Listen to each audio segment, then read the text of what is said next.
Hello everybody, you're here with Claro Beauty with your host Claudia Lara. Thank you very much for tuning in, and today is going to be an episode of fragrance.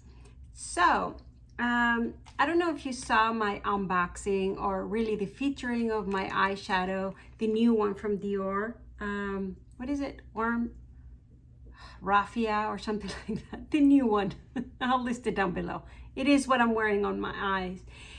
But the unboxing came with a little sample of JASMIN des Anges. JASMIN des Anges, I guess, is a fragrance, and it's for women and for men. And so I wanted to try it here and give you my first impressions, as I usually do with fragrance. So let's open it up.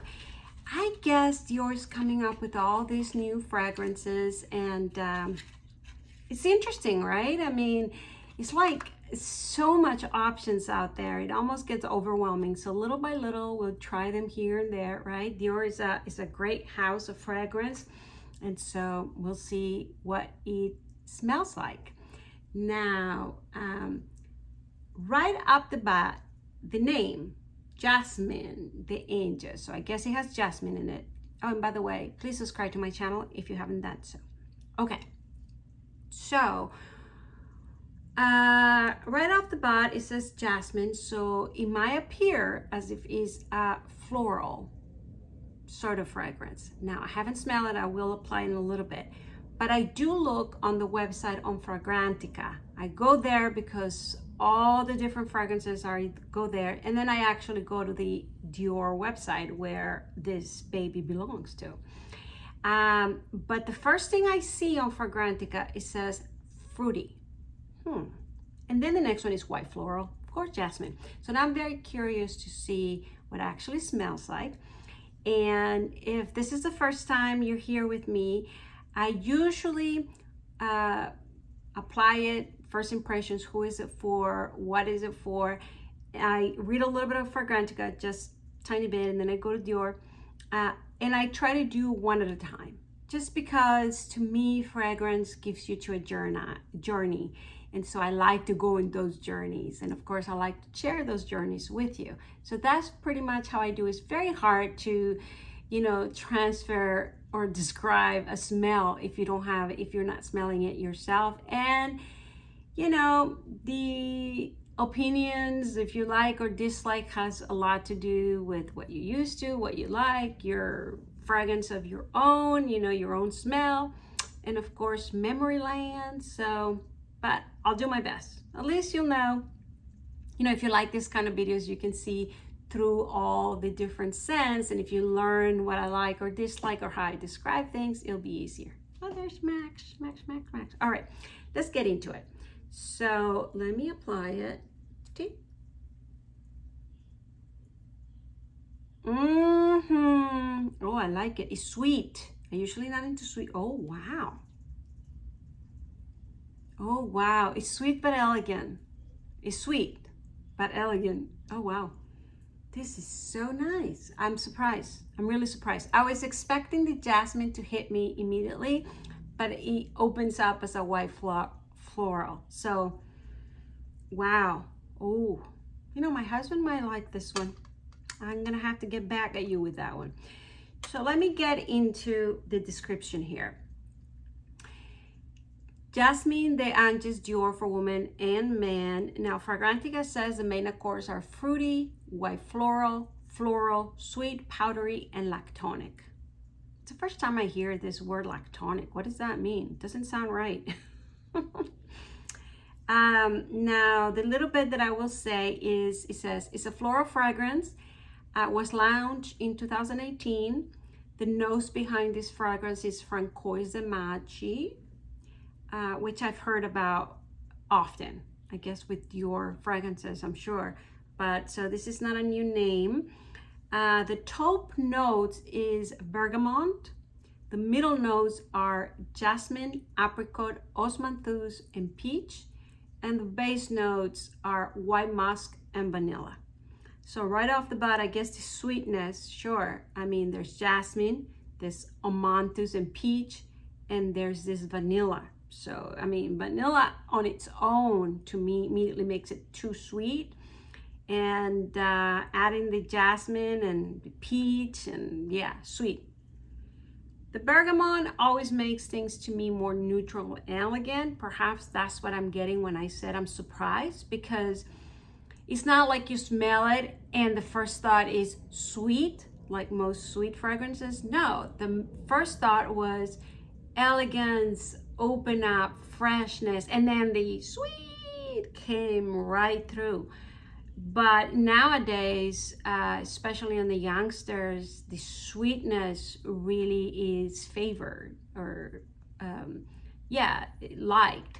So I'm not surprised they're coming up with this sweetness. It does feel young, you know, youthful, fresh for summer, because it has this, a little bit of that freshness that usually you get with greens.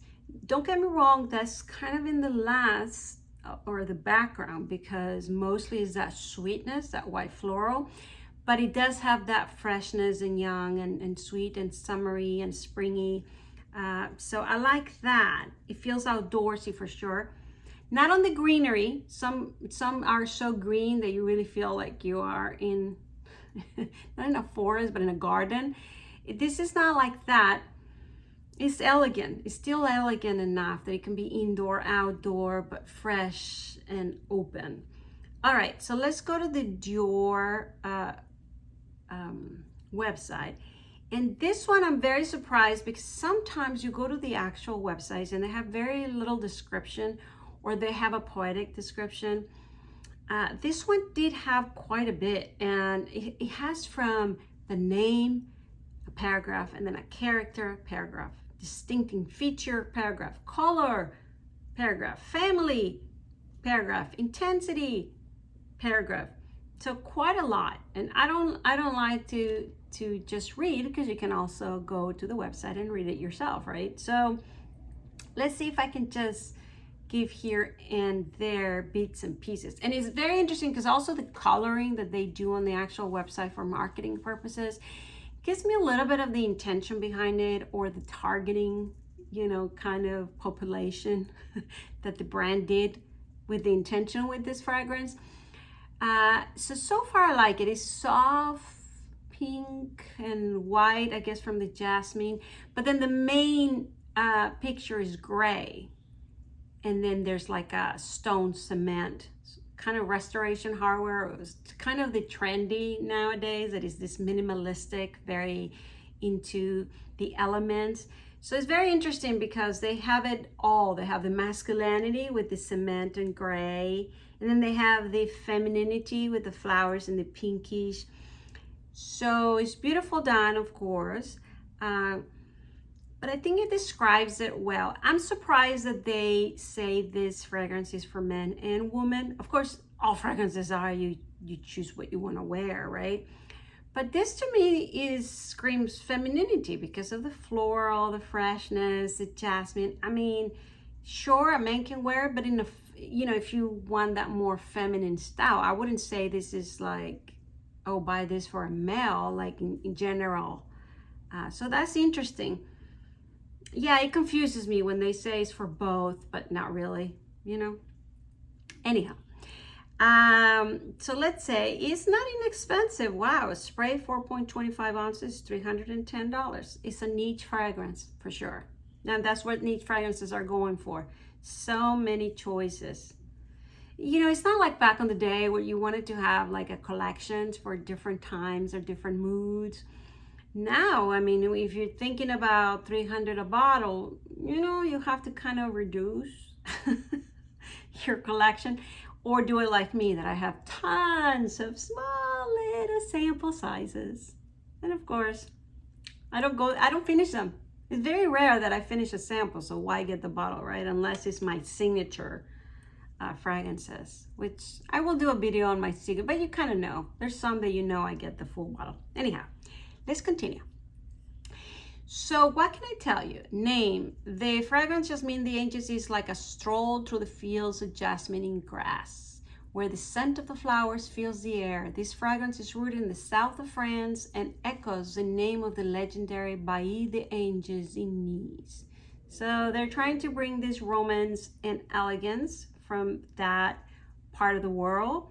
It is, I agree, like you're walking through, I wouldn't say a garden, but the scent of the flower hits you. Like I walk my dogs all the time, and when we pass through some areas where there has jasmine or other flowers, you know how it kind of takes you and you're like, oh, I love it. Where is it coming from, sort of thing?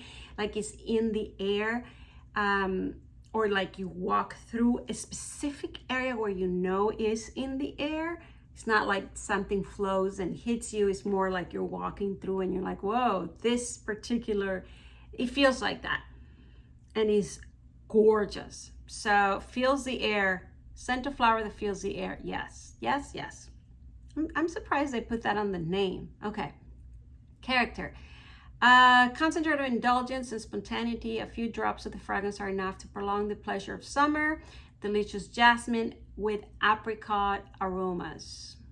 It's a true Proustian Madeleine. All right. I agree. A few drops. You know, I sprayed it once. It's strong, and I can tell this is going to last.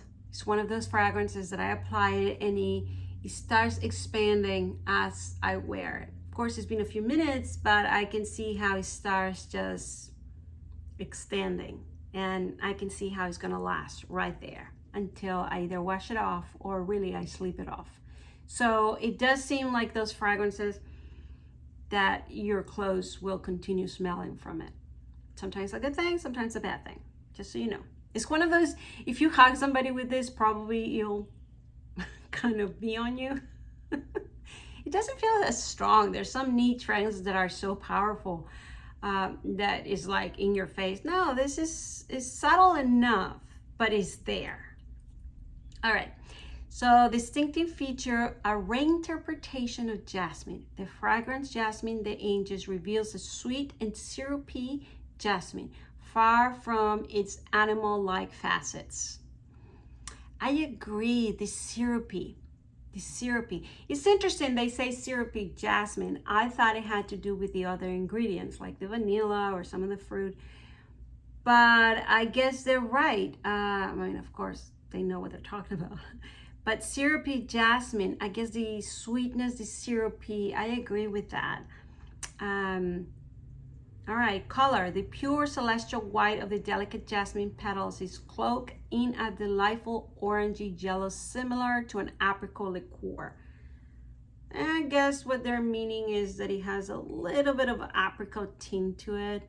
Like it's not super clear where you don't see anything. There is a tint. I don't know. Do you care about that? I mean, maybe. I mean, if we were gonna wait like the connoisseur, like a nice liqueur or wine, you look at those things, right? From the color, the texture, the way it looks in the bottle, whatever. Sorry. Whatever. All right. Family. Fruity floral. Strip of its intense quality, the jasmine in the fragrance is magnificent. Here, the flowers that are drenched in sunlight all summer long take a creamy, honeyed apricot notes that gives the fragrance a fruity fullness. I agree with that. There's some kind of freshness, which I think of fruitiness in it.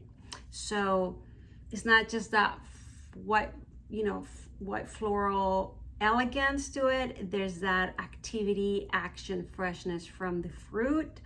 I wouldn't say I smell the apricot or specific fruit to it, but I do see that activity, action, freshness that I usually get from the fruit fragrances. And last, intensity. Intensely floral, Jasmin des Anges is a delicious interpretation of jasmine blossoms as harvest season comes to a close. Its fragrance trails lingers in the air the late summer. They keep referring this thing about late summer, late summer, late summer. I guess, you know, when you smell a fresh flower, it gives you a certain youthful potentiality to it.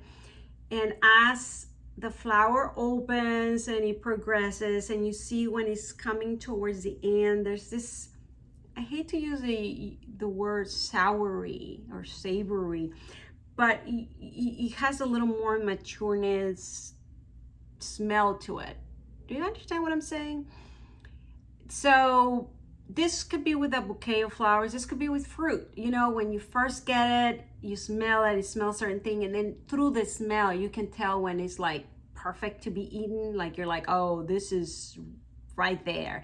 And then you can also sort of smell when it's a little bit past, it's still good to eat, you still enjoy it, but you can tell it's going towards, you know, past until it rottens. That's the reality of nature. It's the same with flowers. There's this smell when it starts fresh, and then when it's right at the top, climaxing, you know, the most open, beautiful, and then when it starts going downward, which is still good, but you know what I mean.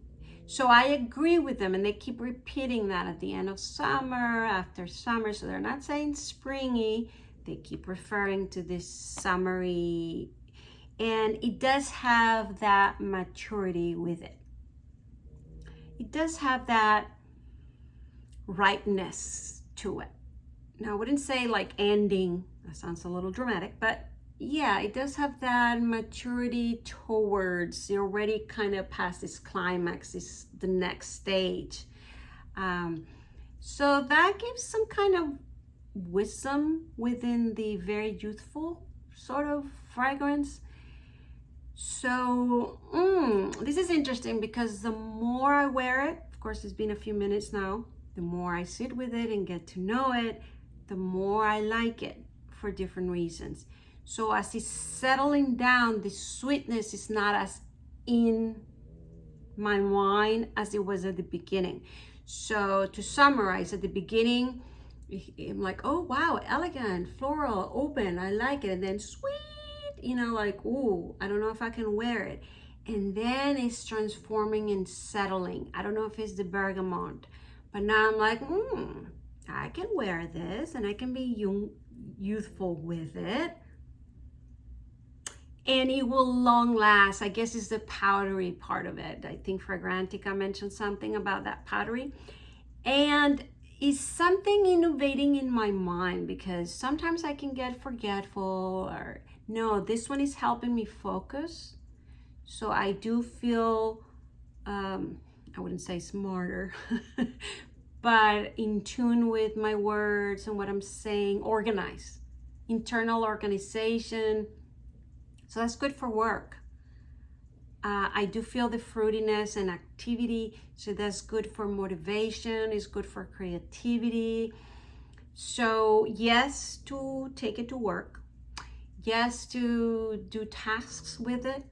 It's elegant enough to be around people with it. I wouldn't mind going into a work environment in a, you know, even a after hours, or, you know, a meeting or a luncheon or socialization within work, networking, or I think it's pleasant. I think it's significant enough, lovely enough, yet in that feminine, floral elegance, success, and moving forward. So if you're gonna negotiate something and you want that opening and that moving towards a mutual goal, I think is good. Especially if you're dressed up. I mean, nowadays, who dresses up? I'm not sure there's a lot of suits and formality in that way, but it definitely could go that way, or just creatively dressed up. And then, of course, you can also wear it just to run errands in joggers and things like that, because it has that moving activity, fresh, daily. So very, very whole, very complete sort of fragrance. I think is very versatile. I think it could be for a youngster. I'm talking, I guess it could be 20s, but it would be sweet enough. I'm talking more 30s, 40s, 50s. I will push it for 60s and 70s. I'm talking age groups. If you like the sweetness, because I know from my age and on, usually we like a little more, perhaps a little more subtle, more rooted, more elegance wise, I don't know. But then again, my mom is in her 70s and she loves sweetness like this. So I think this one is very nice. Absolutely. A gift, great gift. Great gift because you can't miss it. I mean, might not be your only fragrance or the fragrance for everything, but it's very wearable and distinctable, and yeah. So for a gift, I don't think you can miss it. If you like floral, definitely has it. It is on the sweet side, and it is not grounded, settled, but it does give you organization, punctuality, you know, on the activity. You could do it for a night out. Yes, of course. Not, I wouldn't say it's a night fragrance because those are very loud and sweet in a different way, partying kind of way, like the Carolines or like, so I wouldn't say it's that, but I wouldn't say it would be bad if you wore this. It would apply because it's loud enough, it wouldn't get lost, and subtle enough for the day. If you're like me, I prefer even more subtle than this, but I could wear this during the day. So there you have it. I hope you like this. Let me know your thoughts if you smelled this before. And thank you very much for watching. Please subscribe to my channel if you haven't done so. And if you want to see more fragrance description, please search my playlist. I have a playlist that says fragrances, and you will find all kinds. Mostly it is upscale fragrances. I mean, mostly I have done like Gucci, Tom Ford, Guerlain, you know, Creed, you know, all of this kind of brands. But if you're interested, look for that, and I'll list it down below so you have it, and you can find all kinds of fragrances there. All right, thank you very much. Oh, and Chanel, most of the niche of the Chanel and things like that. All right, thank you very much for watching, and I'll see you next time. Bye.